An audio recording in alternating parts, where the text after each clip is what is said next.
I grew up in a family where if you wanted the extras in life, you had to pay for them. And I wanted the extras at an early age. And so the only way I knew how to do that, because I wasn't old enough to work at the age of 12, was I started mowing lawns and have continued to do that now for 29 years. And I just love the whole process of entrepreneurship and the freedom it allows you. And you know, the sky's the limit. Anything's possible, especially in the US. It's just mind-boggling to me. At a very early age, I kind of seemed to get it. My mom asked me at about age 4 or 5 what I wanted to be when I grew up. And I remember being in the front room and looking outside and going, I want to be a trash guy. And my mom got a little bit worried. And she's, Nick, why do you want to do that? It's dirty. Why would you ever want to do that? And my response was, oh, I don't want to pick up the trash. I want to be the guy who owns all the trucks. So I'm not exactly sure where all that came from at such an early age, but it's just always been there. You know, I would add that you know, we're a little bit unique in the fact that we're not media guys, we're not talk show hosts, we're entrepreneurs. And so that fact alone lends this credibility with our guests. And so when a guest comes to talk to us, they're not just talking to some interviewer. They know that we can relate to them. And so I have this feeling that when they open it up to us, it's not just because we've asked them a question in a tricky way, but it's because they truly know that we understand what they're going through. And so we get this content from an entrepreneur, and it really is just like Johnny and I sitting down at the bar and having a conversation. And so that is really one of the things that's unique about our show. It's truly from entrepreneurs for entrepreneurs. My favorite part of the whole process is these guests that we have on the show. I mean, I'm just in awe of all the things they have learned, and I can't wait to go back to my business and implement all these things I learned from them from today's interview. And I think once people know that you really care about their story and you care about them, they're willing to open up and tell you almost anything. And you have to really show that you care, and quite honestly, the way you do that is to be quiet and listen very well. And we're not experts on the interviewing process, but we've learned to be quiet and let them tell us the complete story about what they have. And boy, does it come out, because generally entrepreneurs just love what they're doing.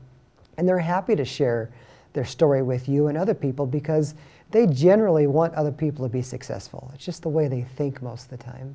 We've come to the realization that just having a conversation with folks and just getting to know who they are, not only their business story of starting this business or that business, but you know, what does that look like personally?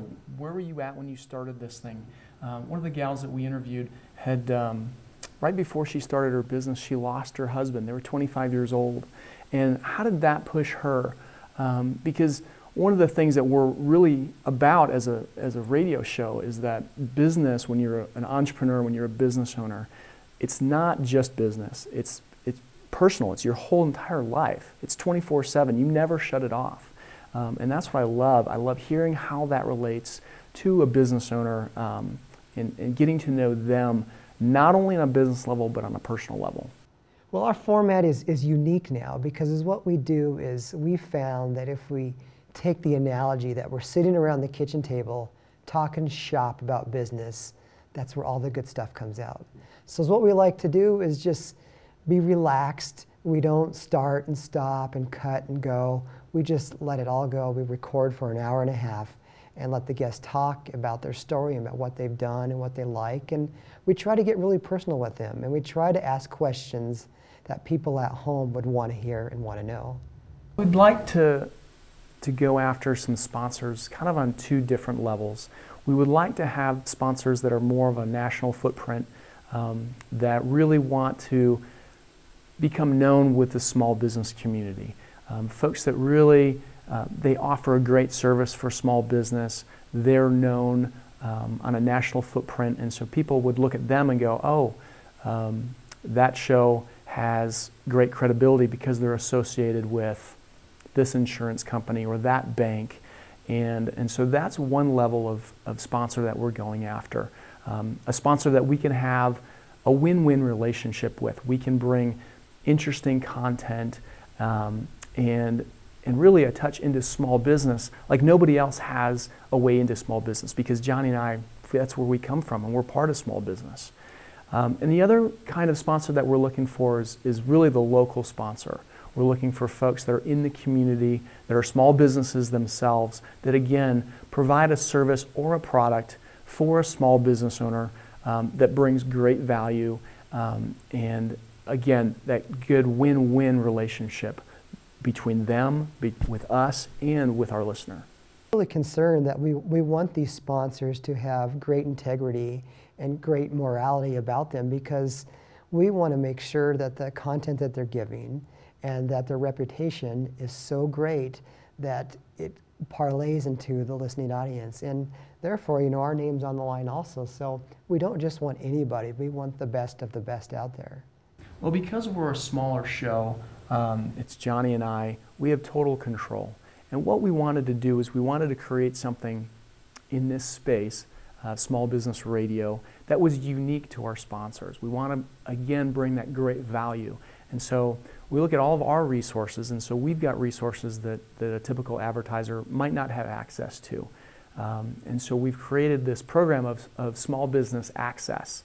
And so what small business access is a way for us to do interviews with our sponsors and talk to them like we talk to our small business entrepreneurs, our guests on our show, and talk to them about what are they an expert in? What do they know that our small business owners need to know about? That could be tax code. It could be how to hire somebody. It could be in a marketing realm. And so it brings our sponsor to a level of they're the expert. And so when people are listening to our podcasts, then it's not in the context of an infomercial where I'm saying every other minute, hey, you got to buy this service if you're a small business owner. But we're just allowing the sponsor themselves to just talk about their area of expertise in a conversation format, just like we do in the show.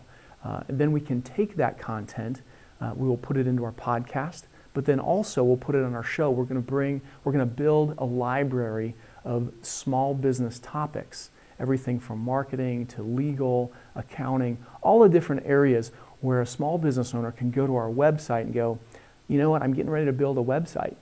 I need to do some research. And they've got a 15-minute interview with so-and-so on what are the considerations that I need to make in order to build a successful website. And so kind of like there's a lot of blogs out there, but a lot of people don't like to read a lot of copy. The interviews are more engaging. For me being an entrepreneur, that's just great. The show has so much potential, and I think we have a market to go national with this, because there's a demand out there for content for small business, because small businesses, is growing like crazy. And we want, as small business owners, to learn more about what we do, and we want to be successful, and I feel that we provide some great content for those entrepreneurs out there.